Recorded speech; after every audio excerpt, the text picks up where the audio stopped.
Buonasera a tutti, hope you're doing well. Welcome to the Roman Christmas Code, a special series from a stranger in Roma. Each day, until December 25, I explore two places woven into Rome's holiday soul. A church carrying its Christmas mystery, and a street glowing with lights, shop windows, and its own festive spirit. At the end of each episode, I leave you with a riddle, a small clue pointing to tomorrow's destination.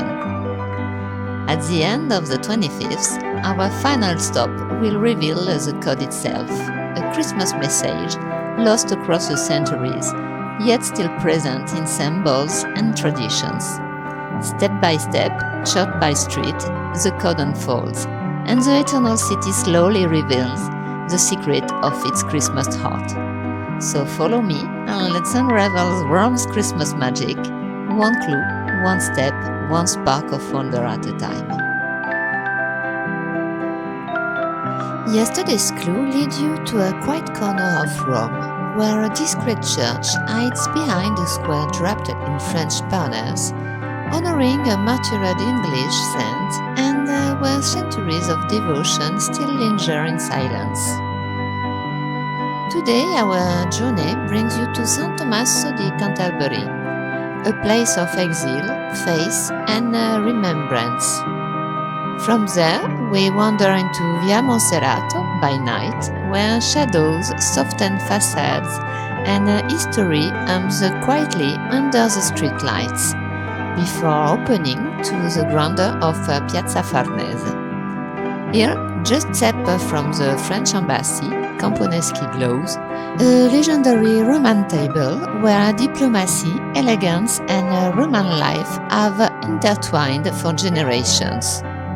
Pause, observe, and let Rome's nocturnal soul reveal its most refined secrets. San Tommaso di Canterbury reveals itself quietly from the street. Its façade is sober, almost reserved, blending into the surrounding palazzi of Via Monserrato. Nothing here announces the grandeur. Like many Roman churches, it offers no spectacle from the outside, only the promise of something more intimate and perhaps more surprising within. Architecturally, the church unfolds with balance and confidence.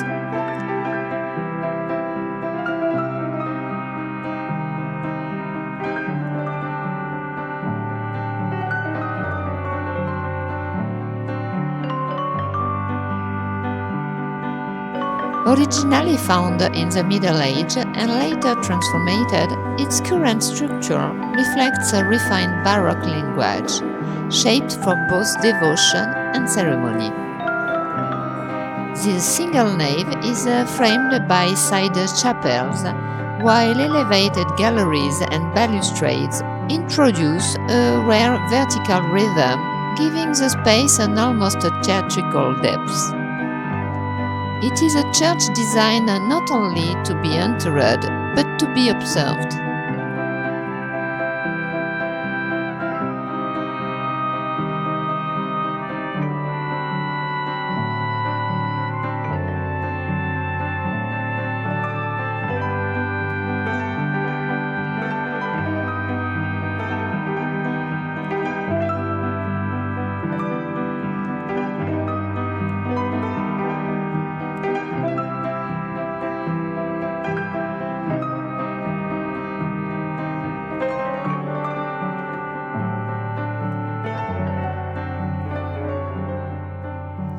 Its history reaches far beyond Rome. Dedicated to the San Thomas Becket, Archbishop of Canterbury, murdered in the 1170 for resisting a royal authority. San Tommaso became the national church of the English community in Rome. For centuries, it welcomed pilgrims, exiles, scholars, and diplomats. A spiritual home for those navigating faith, conscience, and power far from England.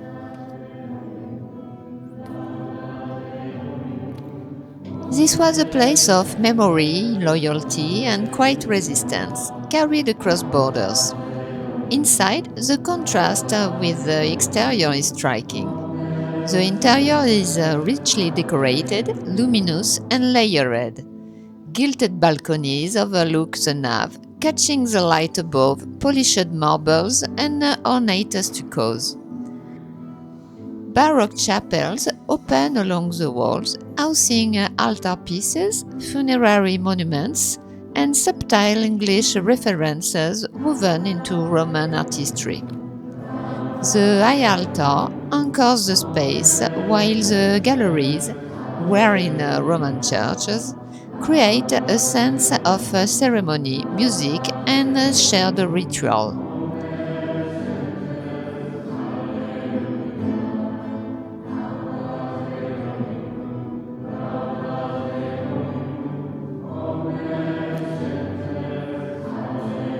San Tommaso di Canterbury is a church of dual identity, Roman in the artistic language, foreign in its soul.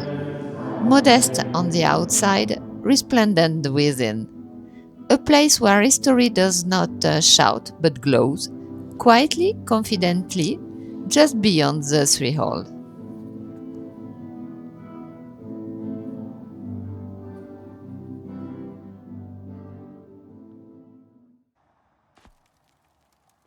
Via Monserrato reveals Rome at its most understated.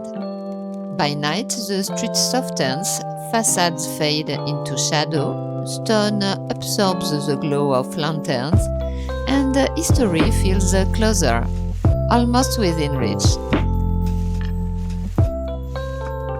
Once a vital route for pilgrims and foreign communities, this street has long been shaped by movement, exile, and quiet arrival. Lined with Renaissance palazzi and discreet churches, Via Monserrato reflects Rome lived rather than displayed. Spanish and French presences have left their mark here, alongside workshops, residents, and institutions tied to diplomacy and faith.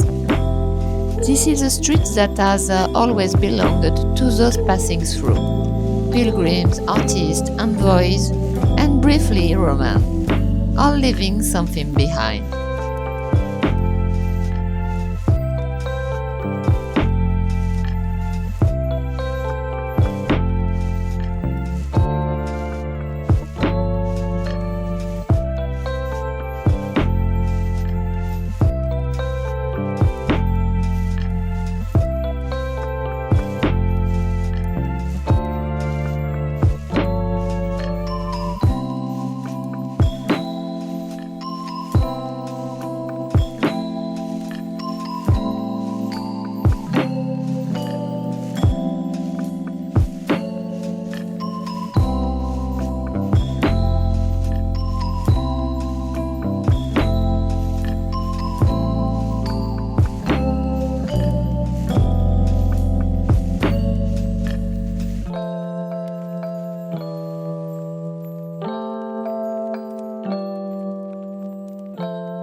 As the street opens, Rome suddenly breathes wider.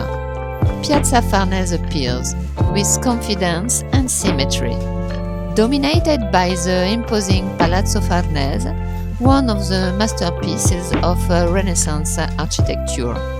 Designed by Antonio da San Gallo the Younger and later completed by Michelangelo, the palace became a symbol of power, culture and refinement. And today houses the French embassy, continuing centuries of diplomatic presence. By night, Piazza Farnese shifts again, conversations echo softly, light reflects one stone, and Roman life unfolds without urgency. Just a step away, legendary addresses like Camponeschi remind us that this square has long been a place of encounters, political, artistic, and deeply human. Via Monserrato and Piazza Farnese tell the same story in different voices. One intimate and inward-looking, the other grand and composed. Together, they reveal a Rome shaped by passage, presence, and the art of lasting beautifully in time. Before we wrap up this little Roman Christmas wonder, here are your sweet clues for tomorrow. As soft as gingerbread crumbs and as warm as a handful of roasted chestnuts.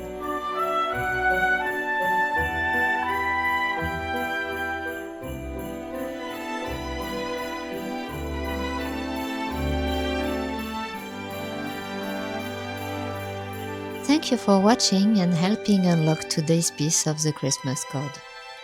Stay with the team and join me again tomorrow for the next step. If you enjoyed this little Roman wonder, leave a like and drop a comment to help those still trying to guess our meeting point for tomorrow. And don't forget to subscribe so you won't miss the next clue.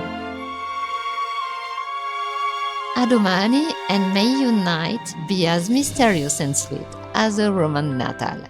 Buonanotte a tutti!